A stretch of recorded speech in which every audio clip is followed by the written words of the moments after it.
नमस्कार दोस्तों, एक बार फिर से आपका हमारे चैनल में स्वागत है।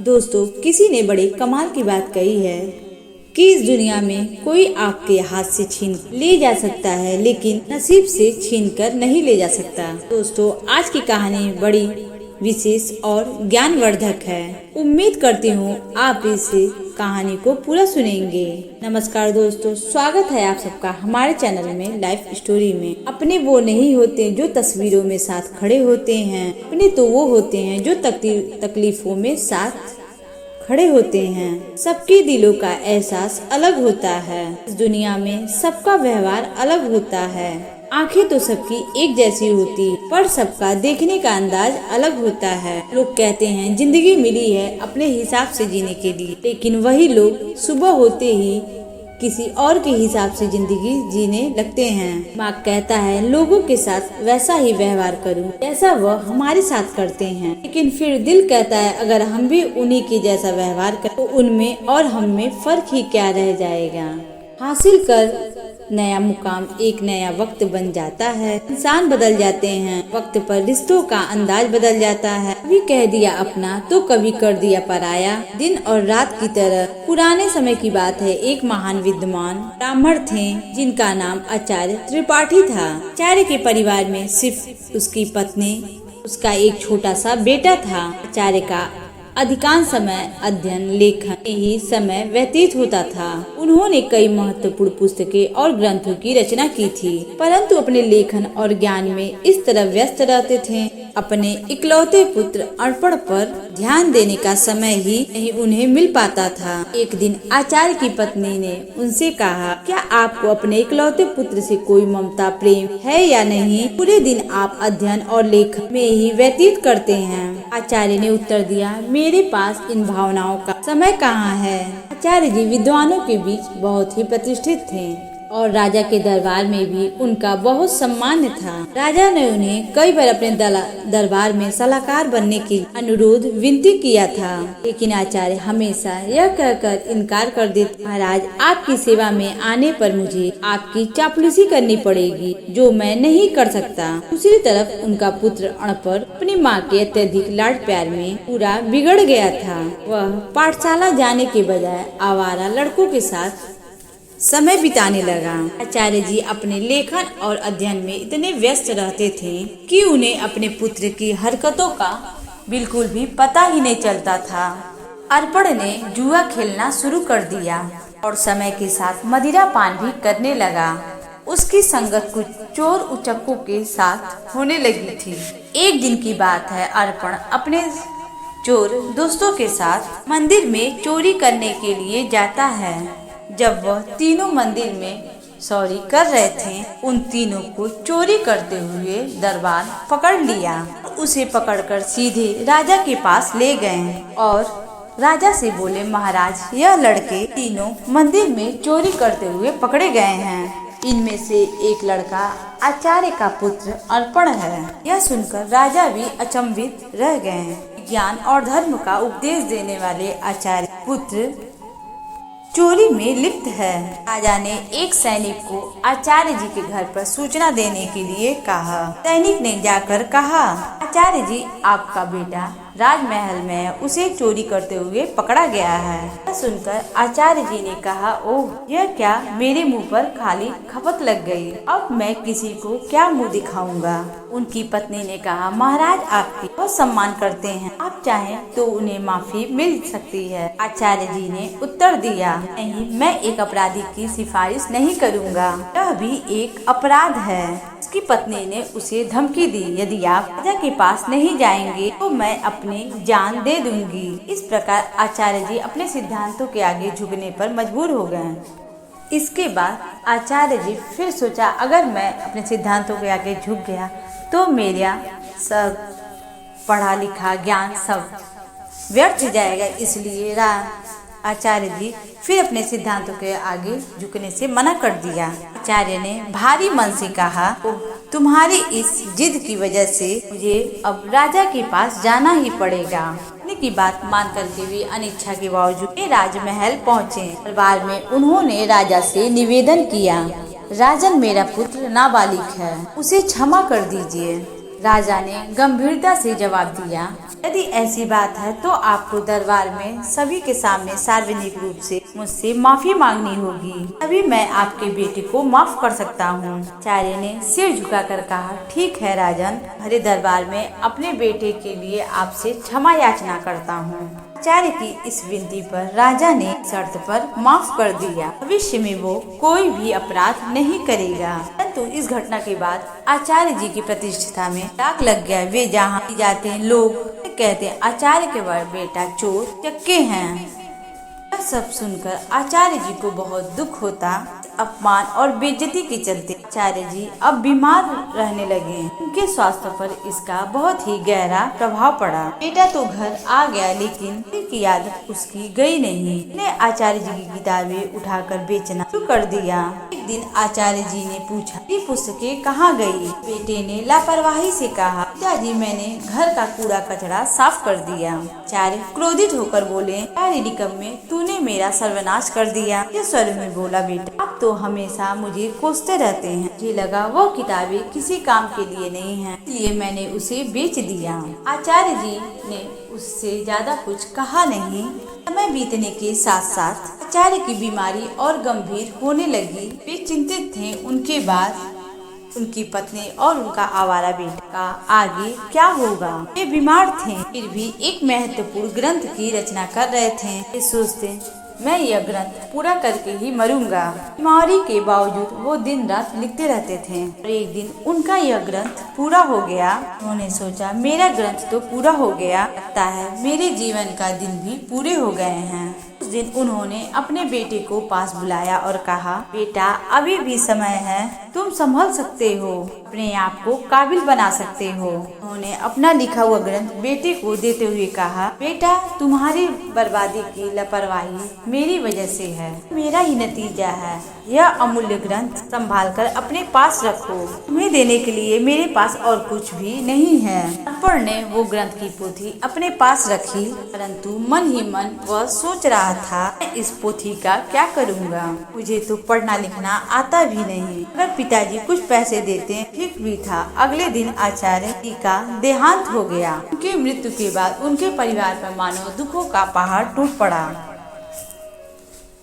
परंतु अर्पण को इस बात की कोई चिंता नहीं थी। वो तो अपने पिता के सामान में धन की तलाशी करने लगा। पिताजी मेरे लिए तो एक कौड़ी भी नहीं छोड़ी। अर्पण निराश होकर एक जगह बैठ गया। समय और बीता तो माँ बेटे की हालत इतनी खराब हो गई कि घर में कुछ खाने पीने को भी वस्तु नहीं थी। एक दिन माँ ने बेटे से तंग आकर कहा, क्या कुछ काम धंधा करके कुछ लाओ, नहीं तो हम भूखे मर जाएंगे। अर्पण ने उदास मन से जवाब दिया, हाँ मुझ जैसे अनपढ़ और बदनाम को कौन सा व्यक्ति हमें काम देगा। सुनकर माँ ने सोचा, क्यों न मैं राजा के घर पास जाऊं। मेरे पति का राजा बहुत सम्मान करते थे, शायद वह हमारी कुछ मदद कर दें। यह सोचकर वह राज दरबार पहुँची, राजा से गुहार लगाई, महाराज हम भूखों मर रहे हैं, हमारी मदद करिए। राजा ने खड़े स्वर में कहा, क्या मदद? तुम्हारे पति को मैंने बहुत बार सलाहकार बनने के लिए अनुरोध किया था, लेकिन आचार्य हमेशा यह कहकर इनकार कर देते थे। महाराज आपकी सेवा में आने पर मुझे की चापलूसी करनी पड़ेगी, जो मैं नहीं कर सकता। राजा ने कहा, तुम्हारा बेटा अब कमाने लायक है, मैं तुम्हारी कोई भी मदद नहीं कर सकता। निराश होकर माँ घर लौट आई। घर आते ही अर्पण ने अपने पिता से पाई हुई पोथी अपनी माँ को दिखाते हुए से पूछा, माँ पिताजी ने मुझे यह पोथी क्यों दी? माँ ने दुखी स्वर में कहा, बेटा यह तेरे पिता की ज्ञान की आखिरी निशानी है। अर्पण ने उस पोथी को पढ़ने की कोशिश की, पर वह उसके लिए काला अक्षर भैंस के बराबर थी। कुछ सोचकर वह अपने पड़ोस के रामू काका के पास गया। बोला, रामू काका आप तो पढ़े लिखे हैं, क्या आप मुझे इस पोथी का मतलब बता सकते हैं? रामू काका पोथी खोलकर देखा और बोले, इसमें तो बहुत कठिन श्लोक लिखे हुए हैं, का अर्थ तो कोई महा विद्वान ही बता सकता है। अर्पण निराश होकर वापस अपने घर लौट आया। उसने कई जगह काम ढूंढने की कोशिश की, पर अपनी बुरी छवि के कारण किसी ने भी उसे अपने वहाँ काम करने के लिए भी न सोची और न ही अपने पास रखी। जहाँ भी जाता लोग उसे दुत्कारकर भगा देते थे। इस बीच उसकी माँ भूख और बीमारी से कमजोर होने लगी। अपनी माँ की लाचारी और उसकी भूख को देखकर अर्पण ने खाने के इंतजाम को ठाने वह घर से निकल पड़ा। चलते चलते उसकी नजर एक बगीचे पर पड़ी जिसमें फलों के पेड़ लगे हुए थे। उससे रहा न गया और वह बगीचे के अंदर चला गया। अर्पण ने जल्दी से कुछ फल तोड़े। अभी बगीचे का पहरेदार वहाँ आ गया। संयोग से वह बगीचा महाराज का था। एक बार फिर अर्पण को पकड़ के महाराज के दरबार में लाया गया। पहरेदार ने कहा, महाराज यह आपके बगीचे से फल चुरा रहा था। राजा ने गुस्से में कहा, अरे तुम्हारी अब तक आंखें नहीं खुली, तुमने फिर से चोरी की। अर्पण गिर गिर कर बोला, माँ राज मैं कई दिनों से भूखा हूँ। राजा ने कड़क आवाज में कहा, चुप हो जाओ, अगर तुम आचार्य जी के पुत्र न होते तो तुम्हें सूली पर चढ़ा देता। तुम्हारी यही सजा है कि तुरंत तुम मेरा राज्य छोड़ दो। वह बेचारा यह भी नहीं कह पाया कि वह भूख से लाचार है। राज्य से निकाल जाने की सजा पाकर पर जब घर लौटा तो उसकी माँ की मृत्यु हो चुकी थी कि वह कई दिनों से कुछ भी नहीं खाई थी। उसे हमेशा चिंता सताती थी, मेरे जाने के बाद मेरे बेटे का क्या होगा। दुखी मन से वह अपने माँ का अंतिम संस्कार किया, राज्य छोड़ने का निश्चय कर लिया।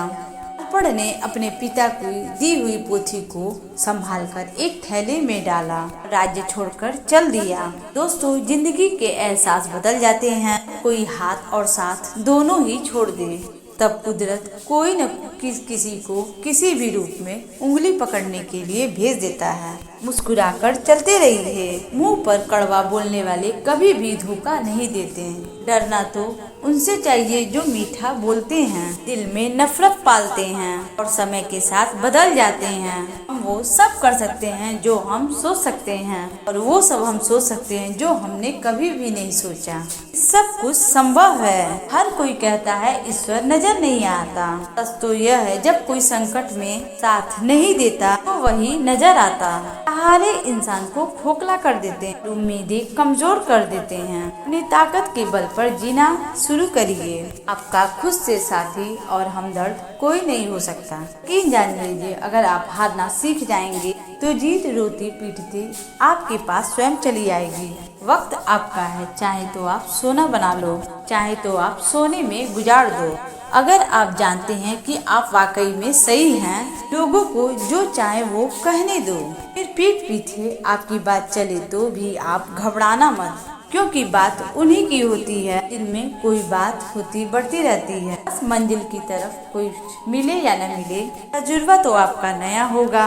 भूमि पर फल के लिए श्रम सबको करना पड़ता है। परमात्मा तो सिर्फ लकीरें देता है, उसमें रंग तो हमें भरना पड़ता है। अर्पण चलते चलते वह एक घने जंगल में पहुंचा।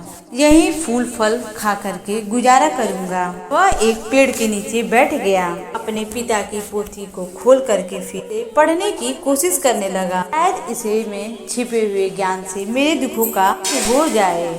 चैनी में वह पोथी के पन्ने को पलट रहा, लेकिन उसे कुछ भी समझ नहीं आ रहा था। उसने सोचा, काश कि मैं पढ़ पाता। पिताजी ने मरते हुए वक्त कहा था। अब यह ग्रंथ अचानक हवा की तेज से झोंका आया और पोथी में कुछ पन्ने उड़ गए। अर्पण ने उन पन्नों को पकड़ने की कोशिश की और वह असफल रहा। सोचने लगा, पता नहीं कितने पन्ने उड़ गए। उसने पोथी को वापस बंद किया, आराम से पेड़ के नीचे सो गया। उसी जंगल में एक युवराज शिकार खेलने के लिए भटक रहा था। हवा में उड़ते हुए एक पोथी का पन्ना उसके पास गया। उसने उस पन्ने को उठाया और उसने देखा और पूरा पोथी के एक पन्ने को पढ़ा। ने सुंदर लिपि में संस्कृत का श्लोक लिखा हुआ है, किंतु मैं संस्कृत नहीं जानता हूँ। सोचकर युवराज ने वह पन्ना अपनी जेब में रख लिया। शिकार की तलाश में आगे बढ़ गया। भी उसकी नजर एक हिरण पर पड़ी और वह उसकी पीछा करने लगा। हिरण अपनी जान बचाने के लिए एक प्राचीन मंदिर की ओर बढ़ा और वहाँ पे चला गया। उसके पीछे युवराज भी प्राचीन मंदिर में दाखिल हो गया। जंगल के बीच में यह एक प्राचीन मंदिर था। कुछ वनवासी वहाँ पे पूजा कर रहे थे। उनका पुजारी कह रहा था, भाइयों, देवी को प्रसन्न करने के लिए हमें नौजवान युवक की बलि देनी पड़ेगी। तभी युवराज मंदिर में प्रवेश किया। वनवासियों ने उसे देखा और बोले, पुजारी जी, संयोग की बात है। युवक की भी आ गया, क्यों न इसी की बलि दे दी जाए। ऐसा सुनकर युवराज शोक में पड़ गया। अगर मैं इन्हें अपना असली परिचय दे दिया तो मुझे यह अवश्य ही बलि पर चढ़ा देंगे, क्योंकि यह शत्रु देश के राजा का है।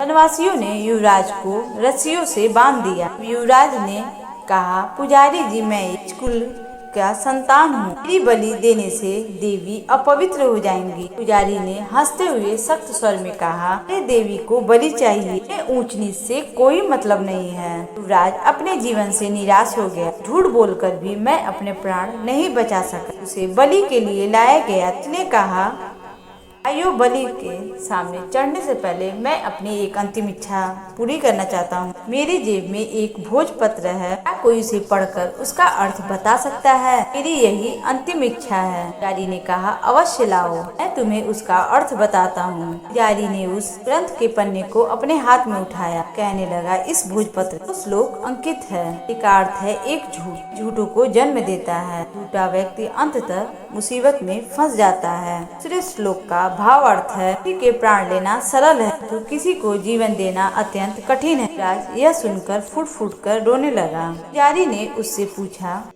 तुम रो क्यों रहे हो? युवराज ने रोते हुए कहा, दोनों श्लोक मुझ पर ही चरित्रालु होते हैं। सुनकर वनवासियों को अपनी गलती का एहसास हुआ। में से एक व्यक्ति आगे बढ़कर बोला, पुजारी जी, यह युवक सच कह रहा है, मैं इसे जबरदस्ती बलि पर चढ़ाने का कोई अधिकार नहीं है। अभी वनवासियों ने युवक को मुक्त कर दिया। पुजारी ने कहा, जाओ नौजवान, श्लोक ने हमारी आंखें खोल दी हैं। आज के बाद देवी को किसी जीव का बलि नहीं चढ़ाएंगे। युवराज, जिनका नाम यश था, उसने उनका धन्यवाद किया, महल की ओर चल दिया। उसी समय वह विचारों में खोया हुआ था और सोच रहा था, यह भोजपत्र कितने अनमोल हैं, इन्होंने मेरे प्राण बचाए। हो सकता है ऐसे सुंदर उपदेशों वाले पत्र भी पन्ने हो। मैं महल वापस पहुंच करके युवराज ने अपने पिता के चरणों में प्रणाम किया। पिताजी, आपने मुझे शिकार करके जीवों की हत्या करने से मना किया था। मैंने आपसे झूठ बोल करके शिकार खेलने चला गया, मुसीबत में फंस गया था, परंतु इन श्लोकों ने मेरे प्राण बचा लिए। युवराज ने राजा रुद्र प्रताप को अपनी आप बीती सुना दी। ने कहा, ऐसे श्लोक जो दूसरे को हिंसा की शिक्षा देते हैं, जिन्होंने मेरे प्राण बचाए, मेरे लिए हजारों मोहरों के बराबर हैं। पिताजी, इस भोजपत्र पर पन्नों की संख्या लिखी है, किसी अनमोल पोथी के हिस्से हैं। रुद्र प्रताप यह सुनकर ने कुछ सैनिक को बुलाया और उन्हें भोजपत्र दिखाते हुए सैनिकों को आदेश दिया, जो भी श्लोक के बाकी पन्ने को सजे हुए पोथी को वापस मेरे महल में लाएगा, ऊंचा पत्र और पुरस्कार भी दिया जाएगा। दूसरी तरफ आचार्य का बेटा महीनों तक जंगलों में भटकता रहा। भटकते भटकते वह राजा रुद्र प्रताप के राज्य में आ गया। घर में आकर वह कई लोगों से सहायता मांगी, परंतु उसे हर कोई धुतकार कर भगा देता था, क्योंकि इतने दिन तक भटकते भटकते अर्पण की शक्ल और उसके वस्त्र भिखारी के जैसे हो गई थी। दिन की बात है, भूखा प्यासा अर्पण राजमहल की तरफ से निकल रहा था। उसे जोर की भूख लग रही थी। सोचने लगा, अब उसकी भूख के मारे उसकी प्राण निकल जाएंगे। राजमहल की रसोई से खाने की महक अर्पण के नाक में आ गई। अनायास ही वह उस मोहक सुगंध की ओर खींचता चला गया। सीधा रसोई घर में जाकर पहुंचा। जाकर उसने रसोइये से कहा, भाई, मुझे 2 रोटी दे दो, कई दिनों से बहुत भूखा हूँ। रसोइये ने उसे धुतकारते हुए कहा, भाग यहाँ से। लेकिन अर्पण की भूख इतनी बढ़ चुकी थी, उससे सहन भी नहीं हो रही थी। मौके का फायदा उठाकर और वह रसोइये से नजरें बचाई और 2-3 रोटी उठा अपने थैले में डाल। भाग्य से रसोइये की नजर उस पर पड़ गई। उसने अर्पण का हाथ पकड़ लिया, गुस्से में बोला, अरे रोटी चोर, चल, तुझे महाराज के पास ले चलता हूँ। अर्पण भूख के कारण चल भी नहीं पा रहा था। रसोइया उसे खींचता हुआ महाराज के पास ले गया। बोला, महाराज जी, यह भिखारी लड़का राजमहल के रसोई में घुसा, यहाँ से रोटियाँ चुराई है, तो इसके थैले में है। महाराज ने सिपाहियों को आदेश दिया, इस भिखारी के थैले को उल्टा कर दिया जाए। सिपाही आगे बढ़ा और अर्पण का थैला छीना, उसे उल्टा कर दिया। थैले के साथ रोटियों के साथ साथ वह ग्रंथ भी नीचे जमीन पर गिर पड़ा। अर्पण के पिता ने लिखा था। उसी समय युवराज भी वहाँ से गुजर रहे थे। को देखते ही युवराज की आंखें चमक उठी। उसने तुरंत ग्रंथ को उठा लिया, खुशी से चिल्ला उठा, यह तो वही अनमोल पोथी है, इसकी हमें महीनों से तलाश थी। युवराज ने अर्पण की ओर देखा, आदर पूर्वक अपने सिपाही से कहा, धनवान लड़के को आदर और सम्मान के साथ बिठाया जाए। फिर उस लड़के को एक सिंहासन पर बैठाया गया। युवराज ने उस लड़के से बोला, भाई तुम्हारा नाम क्या है? लड़के ने कहा, मेरा नाम अर्पण है। युवराज ने कहा, इतनी अनमोल संपत्ति होने के बावजूद भी भीख मांग रहे हो? इस पोथी के लिए तुम्हें 50,000 स्वर्ण मुद्राएं देने को तैयार हूँ। अर्पण यह सुन करके स्वयं अचंभित रह गया। बोला, क्या कहा? 50,000 स्वर्ण मुद्राएं? इतना तो कम नहीं है। सोच रहा था लाखों की संपत्ति रखते हुए भी भूखा मर रहा था। उसने कहा, मित्र, इस पोथी के वचनों को पतन के गड्ढे में गिरने से बचाया है, मेरे प्राणों की रक्षा की है, लेकिन मेरी आंखें बार बार ठोकर खाने के बाद खुली। युवराज की पोथी खोली और उसने उस धन से गरीब बच्चों के लिए एक पाठशाला खोली और खुद भी विद्या प्राप्त करने लगा। दोस्तों, किसी ने बड़े कमाल की बात कही है, हौसला न हार गिरकर मुसाफिर, अगर दर्द यहाँ मिला है तो दवा भी यही मिलेगी। दोस्तों, जीवन में जो होने वाला है वो होकर ही रहेगी। कहानी सिखाती है, अगर आप भी आपकी बुराइयां अगर आप पर हावी हो गई तो आपका अंत निश्चित है। इसलिए बुराइयों को कभी भी अपने ऊपर हावी न होने दो। कहानी को सुनने के लिए धन्यवाद। अगर आपको हमारी यह कहानी अच्छी लगी हो तो हमारे चैनल को सब्सक्राइब करें और वीडियो को लाइक करें। ज़्यादा से ज़्यादा हमारे वीडियो को शेयर करना ना भूलें। मिलते हैं अगले वीडियो में, तब तक के लिए नमस्कार।